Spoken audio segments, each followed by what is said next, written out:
안녕하세요. 책 읽는 미주입니다. 오늘 소개할 책은 명리, 심리학, 정신과 전문의 양찬순 지음, 사는 게 내 마음 같지 않을 때. 저자를 소개할게요. 정신건강의학과, 신경과 전문의, 연세대학교 의과대학 동대학원을 졸업하고 의학 박사 학위를 받았다.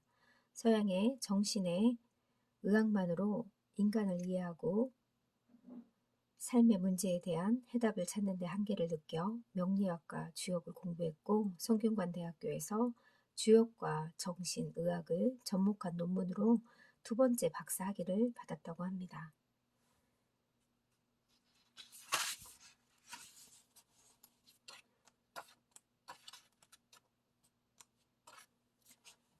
프롤로그. 정신과 의사인 나는 왜 운명을 탐구하는가? 처음부터 명리학은 내게 놀라운 경험을 안겨주었다. 그 학문 자체가 동양의 성격학이라는 것을 알게 되었기 때문이다. 성격이 곧 운명, 그 말을 하루에도 몇 번씩 실감하며 살아온 나로서는 더욱 명리학에 흥미를 느낄 수밖에 없었다. 지인의 권유로 대학원에서 주역을 공부할 기회가 생겼다. 무조건 어려운 학문으로만 생각했는데 알고 보니 동양의 리더십에 관한 학문이기도 하다는 사실을 알게 되었다. 정신의학적 결과와 연관해 설명할 때도 명리학을 활용하면 더욱 사람들이 잘 받아들인다고 합니다.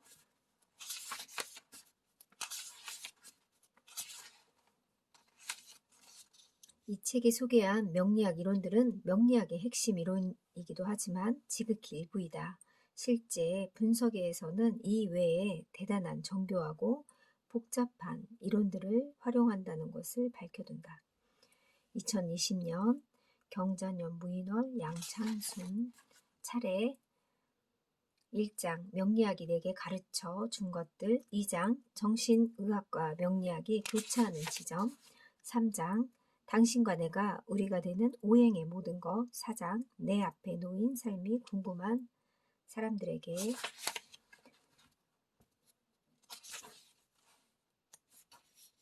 자기가 넘지 말아야 할 경계선이 어디쯤 분명히 아는 것보다 중요한 것은 없다.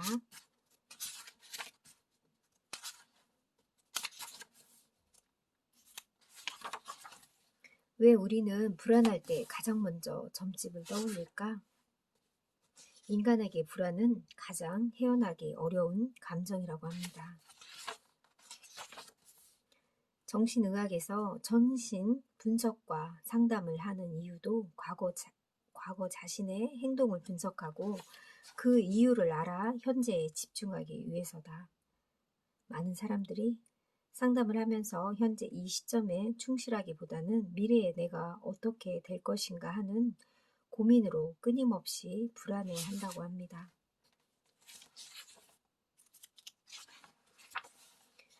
그 남자 그 여자가 반하게 된 진짜 이유.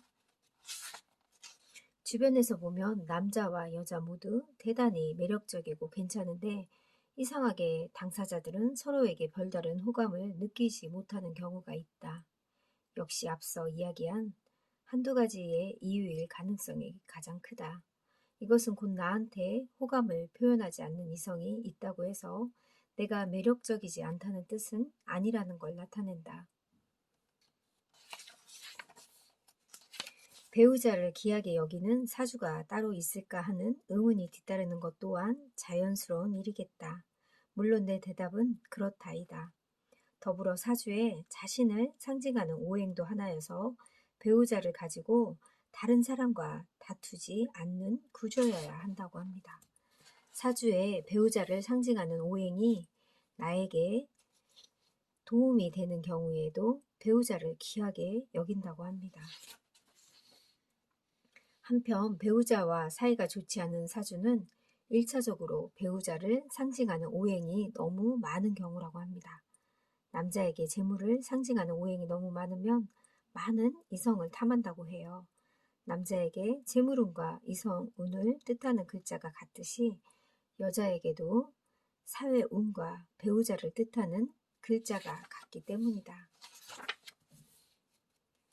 이 모든 것이 꼭 당신 탓만은 아니다. 하지만 바로 잡을 수 있는 사람은 당신밖에 없다. 명리학에서는 일단 그의 사주팔자에 나타난 음과 양의 오행으로 외양 성향과 내양 성향을 알 수 있다고 합니다. 명리학과 정신의학적 분석이 일치할 때도 있는데, 예를 들어서 우울하다는 문제로 찾아온 사람이 있었다. 그는 부모가 맞벌이를 하는 가정에서 자라다 보니 어릴 때부터 혼자 집에 있었던 기억이 많았고, 학교에서는 심하게 따돌림을 당하는 일이 잦았다고 합니다. 어른이 되어서는 직장에서 상사들과 문제를 겪고 정신적으로 우울증에 걸릴 만한 환경에 둘러싸여 있다는 셈이었다. 내가 명리학과 정신의학을 접목한 이유도 그렇게 자신을 수용하고 나서 조금 여유를 찾은 다음에 스스로를 고쳐나가는 노력을 제안하기 위해서다. 나는 이 두 학문을 모두가 통찰과 희망의 학문이라고 생각한다. 팔자소관이라는 말에 담긴 우리의 무의식, 명리학은 조선의 세종 임금도 그 분야의 대가라고 할 만큼 우리의 역사와 맥을 같이 해온 학문이다. 내 힘으로 도저히 어찌 해볼 수 없는 일을 만나면 아이고 다 팔자소관이지 뭐 라든가 어쩌겠어 팔자가 그런 걸 팔자대로 사는 거지 라는 일상적인 말을 이렇게 주고받는데, 그러니까 명리학이 무시하지는 못할 그런 학문인 것 같습니다. 사주팔자라는 것은 4개의 기둥과 그 기둥을 떠받치는 8글자를 상징하는데, 물론 그 8글자의 단순한 글자의 조합이 아니라 내가 태어난 연, 월, 일, 시의 우주의 기운을 상징한다고 합니다. 사주팔자는 내가 태어난 시간의 기록이자 이 우주에서 내가 차지한 공간의 기록이라고 할 수 있다고 합니다. 운명이 내게 말했다. 당신 잘못이 아니었다고. 살아가면서 우리를 가장 힘들게 하는 요소는 죄책감이다. 상담을 하다 보면 지지치료나 통찰치료가 어려운 경우가 있다. 지지치료란 말 그대로 상대를 격려해 주는 것이다. 통찰치료는 자신이 왜 힘들어하는지 그 원인을 알고 스스로 책임져야 하는 부분이 어느 정도인지, 또 환경의 문제는 어느 정도인지 파악해 문제를 스스로 고쳐나가도록 돕는 치료 방법이라고 합니다. 삶의 모든 것은 이중적이다. 즉 생성이 있으면 소멸이 있고 밝음이 있으면 어둠이 있다. 정신의학에서는 프로이트의 비롯한 에로스와 타나토스의 이론이 있는데, 쉽게 말해 에로스는 살려는 의지, 삶에 대한 본능을 얘기하고요. 타나토스는 자기를 파괴시켜 죽음에 이르고자 하는 의지, 즉 죽음을 향한 본능을 의미한다고 합니다. 모든 것을 다 갖춘 듯 보이는 사람도 그 나름의 고민이 있다는 걸 알 수 있다. 자녀 문제, 부모 문제, 배우자 문제, 경제적 문제, 인간관계 문제, 자기 운명의 크기에 따라서 그 문제가 작거나 크다는 차이만 있을 뿐이라고. 그러니까 고민 없는 사람도 없고 다 갖춘 사람 같이 보여도 힘듦은 누구나 있다는 거죠. 오늘도 서먹서먹한 세상의 모든 부자들에게 내가 명리학을 공부하다가 무릎을 친 이유가 또 있었다. 명리학에서 오디푸스 컴플렉스와 연관된 이론을 발견했기 때문이다. 오디푸스는 그리스 신화에 나오는 인물이다. 아버지를 죽이고 어머니와 결혼하게 되는 신탁 때문에 고난의 길을 걷는다. 나 역시 임상에서 오디푸스 컴플렉스 이론이 맞다는 것을 시간이 지날수록 더 많이 경험하고 있다.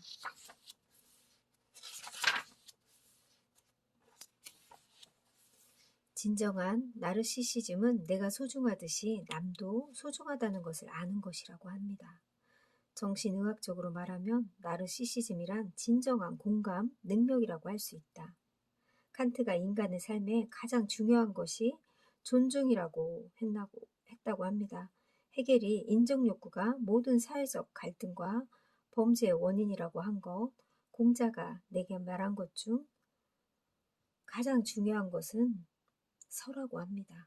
즉 내가 기쁜 것도 남도 기뻐하고 내가 슬픈 것도 남도 슬퍼한다는 것을 아는 것이라고 합니다. 재미로 보는 프로이트 융의 사주. 프로이트와 융의 사주가 이 책에는 자세히 또 나와 있네요. 서양의 정신의학자 무수히 많지만 그 중에서 양대 산맥은 단연코 프로이트와 융이라고 할 수 있다. 내가 정신과 의사로서 수련 과정을 시작할 때 가장 갈등을 겪었던 부분도 바로 이 프로이트와 정신 분석이다. 인간의 선함을 선함으로 받아들이지 못하고 어떤 노이로제적인 원인이 있어서 그 가능성을 찾아야 하고 인간의 정신 기제 중에서 가장 최고라고 할 수 있는 승화도, 인간의 공격적, 성적 욕구의 표현이라는 분석 등은 한동안 받아들이기 어려웠던 기억이 있다. 실제 임상에서 얼마나 프로이트가 위대한 정신분석가였는지 느낄 때가 많다고 합니다. 한동안 그에 대해 비난의 목소리가 높았지만 그 이상에 흔들리지 않았다는 것은 그의 이론이 맞기 때문이라고 합니다. 프로이트와 융의 음양의 개수는 이양육음으로 같다고 합니다.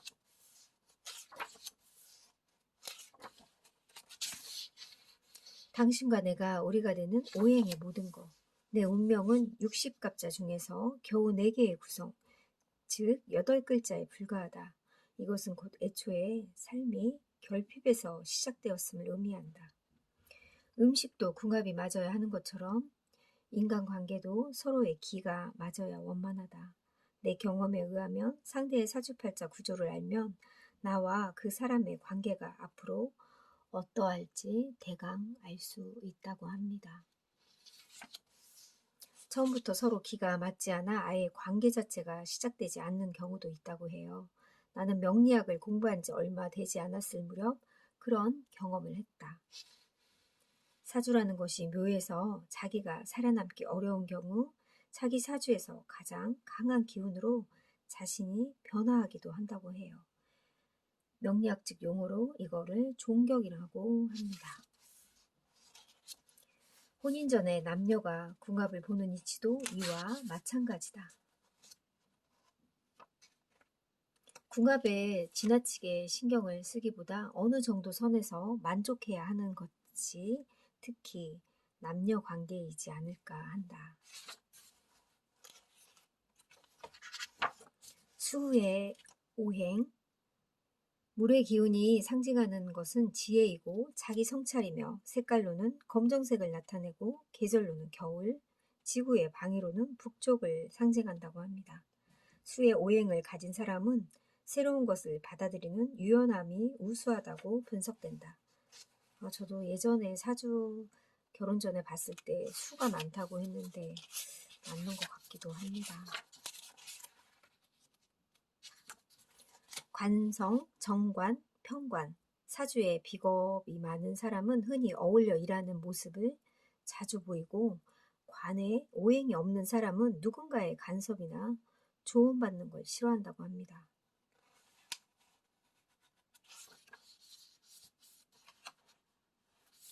식상, 식신, 상관, 나의 기운을 가져가는 존재로서 인간관계에서는 자녀를 뜻한다고 해요.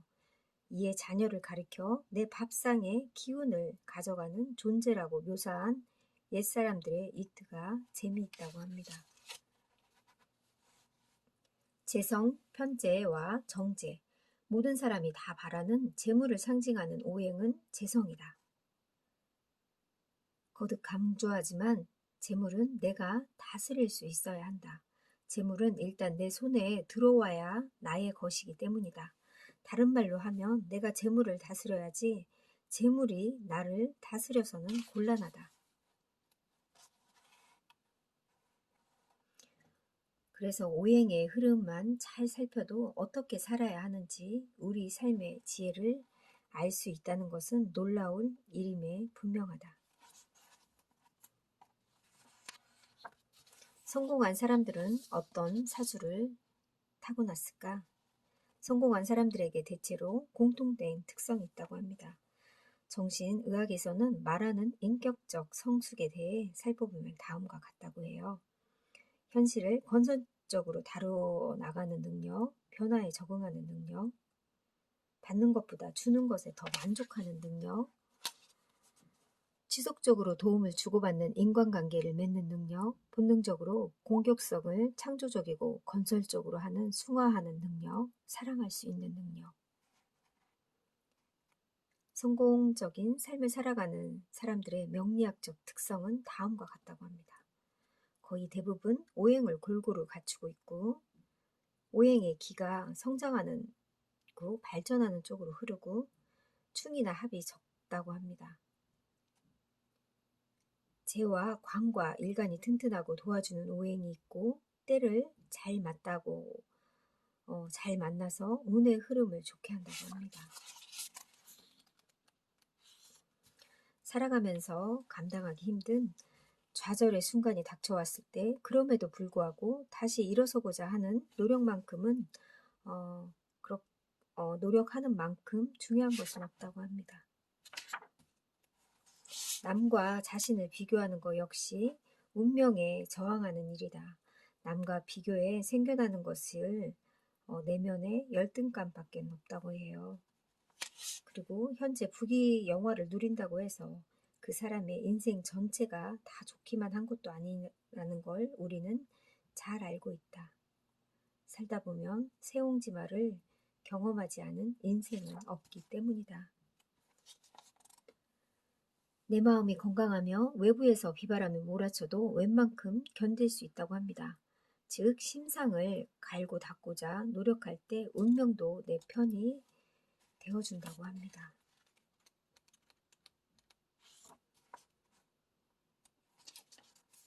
흥미로운 사실은 역동적이고 굴곡 있는 사람의 삶은 그런 사주는 참 해석하기가 쉽지 않다고 합니다. 단조로운 삶을 사는 사주는 상대적으로 해석하기가 편한데 그 반대인 경우는 사주가 어렵기도 하고 해석하기도 어렵다고 합니다. 안 좋은 사주 같지만 궁극적으로 해결 방법을 상징하는 오행이 들어있는 경우가 또 여기에 해당된다고 해요. 아픈 만큼 성장한단 말은 진부하지만 우리는 일상에서 그 말이 진심임을 깨닫는다고 하여 이를 두고 헝가리의 대문호 산도리 마라이는 다음과 같은 말을 남겼다. 살면서 인간과 운명에 대해 깨닫게 되자 별로 행복하지 못한 가정에서 자란 사람들이 그렇지 않은 사람들보다 삶의 중심을 잃지 않고 저항력도 강하다는 것을 알게 되었다고 합니다.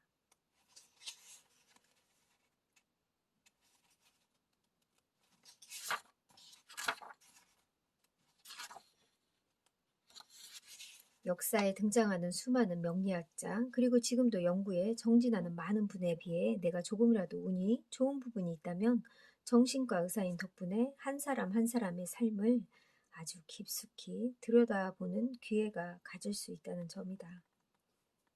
나는 이 책을 통해 많은 사람이 무엇보다 변화에 대한 희망을 얻길 바란다. 그리하여 단테가 다른 사람들은 자기식대로 말하라고 내버려 두라. 당신은 다만 자기의 길을 가라 하고 말한 것처럼 용기 있게 자기 삶의 여정을 당당하게 걸어갈 수 있기를 바란다. 나 역시 그 말에 힘입어 이 책을 쓸 용기를 낼 수 있었던 것처럼. 참고 자료가 이렇게 많이 있더라고요. 참고 자료도 많이 하시고 이거에 명리학에 관한 책들도 많이 보고 연구하신 것 같습니다. 왜 우리는 마음이 아플 때 정신과 의사가 아닌 점집부터 찾을까요? 그건 다 이유가 있겠죠. 그리고 항상 제 주변에도 보면 이렇게 점집을 자주 다니는 사람이 항상 다니더라고요. 그리고 어느 정도는 일리가 있고 정말 맞다고 그런 말들을 많이 하는 걸 들었습니다. 조심할 건 조심하고 노력하고 너무 넣어서는 안 될 것 같다는 생각도 드는데 성격이랑 이런 걸 보면 정말 그런 건 많이 맞는 것 같습니다. 감사합니다.